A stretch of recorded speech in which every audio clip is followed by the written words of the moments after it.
Martha, help She me. opened her door to a bleeding Jonah, stranger you're hurt! during the worst storm Shot. of the year. Let me in. And before Who did this? Come sunrise, inside! the man No she time. They're coming. saved would destroy the most evil empire in Willow Creek. Subscribe Wild West Legends for more powerful stories.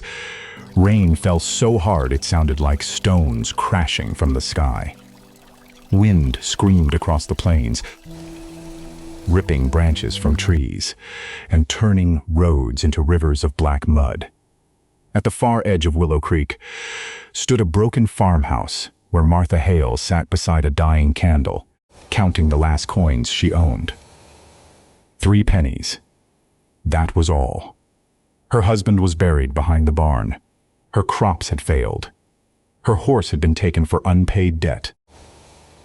Her roof leaked in 5 places. And by sunrise, the bank would come to take the land her family built with blood and sweat.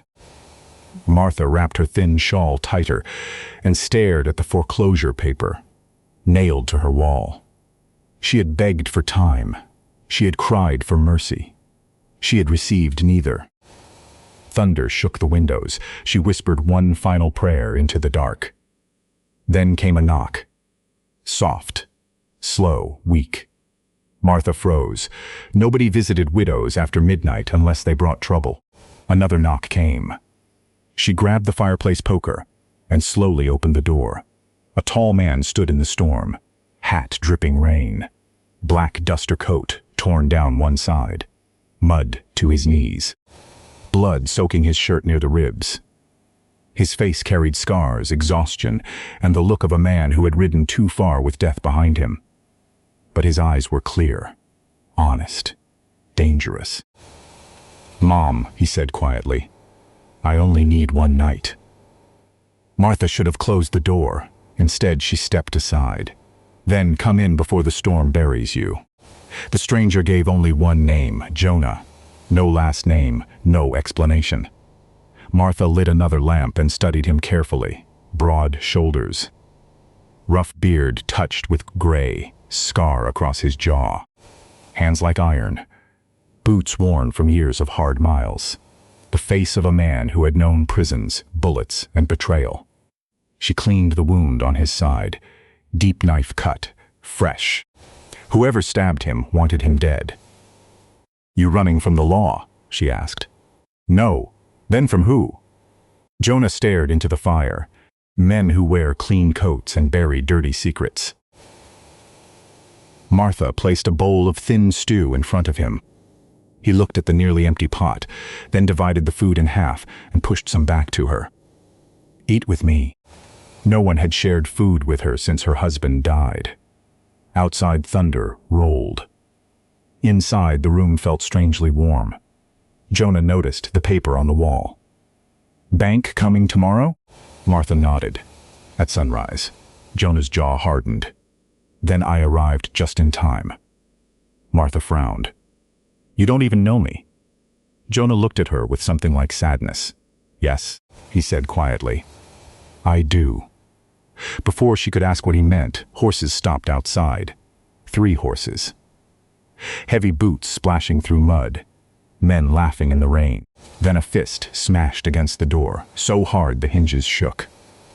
"Open up!" shouted a voice. Another laughed cruelly. "We know you're in there, Jonah." Martha stumbled backward. Jonah rose slowly despite the pain and drew a revolver from beneath his coat. His eyes turned cold as winter steel. "Stay behind me." "Who are they?" Martha whispered. "The men who stole half this county." Another kick cracked the frame. Then the third kick burst the door inward. 3 armed men stormed inside.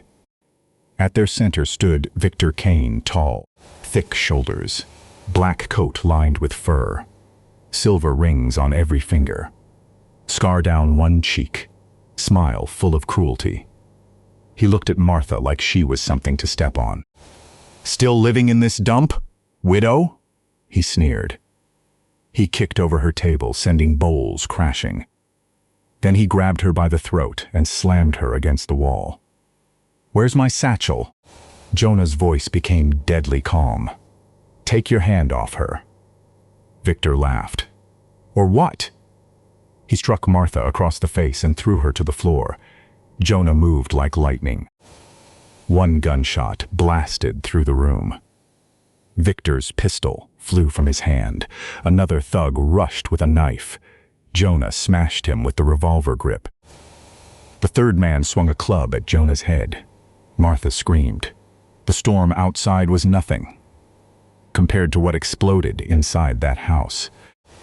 Victor roared like an animal and charged Jonah through the broken doorway into the mud yard. Rain hammered both men as they fought beneath flashes of lightning. Victor was huge, brutal, savage. He punched like a blacksmith hammer. Jonah bled from his side, slipped in the mud, and dropped to one knee. Victor laughed and kicked him across the ribs. "You should have died in Denver."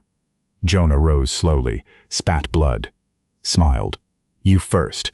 He tackled Victor into the trough. Water exploded everywhere. Behind them, Martha fought the third thug with the fireplace poker. He grabbed her wrist. She bit his hand and struck him across the temple. He collapsed unconscious. Inside, the knife man crawled toward a dropped pistol. Martha kicked it away and slammed the poker into the floor beside his face. "Move again," she said, trembling, "and I'll finish what the storm started." Outside, Victor pulled a hidden blade and lunged. Jonah caught his wrist midair. The two men strained in the rain like wolves tearing at each other. Lanterns appeared in the dark. Neighbors arrived with rifles, axes, ropes, and fury. They found Victor Kane face down in the mud with Jonah standing over him, barely conscious. The other two attackers were tied inside the house. Martha ran to Jonah as he collapsed beside the fence. "Why would monsters like that hunt you?" Jonah pulled a leather satchel from under his coat and pressed it into her hands. "Because this ends them." Then he fainted. By dawn, the sheriff opened the satchel on Martha's table. Inside were forged deeds, secret ledgers, bribe lists, stolen gold bonds, and names of judges, bankers, and deputies paid to rob widows and ranchers through fake debts. On top lay Martha's deed stamped paid in full years earlier. Her hands shook so badly she nearly dropped it. "My husband paid this?" she whispered. The sheriff nodded grimly.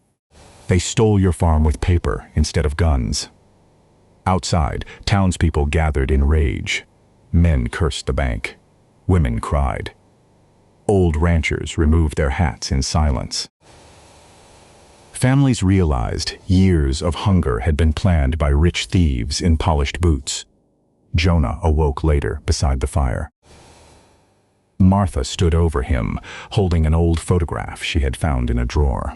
It showed her and her husband 20 years earlier beside a thin teenage ranch hand, wearing boots too big for him and smiling with gratitude. Her lips trembled. "Samuel?" Jonah smiled weakly.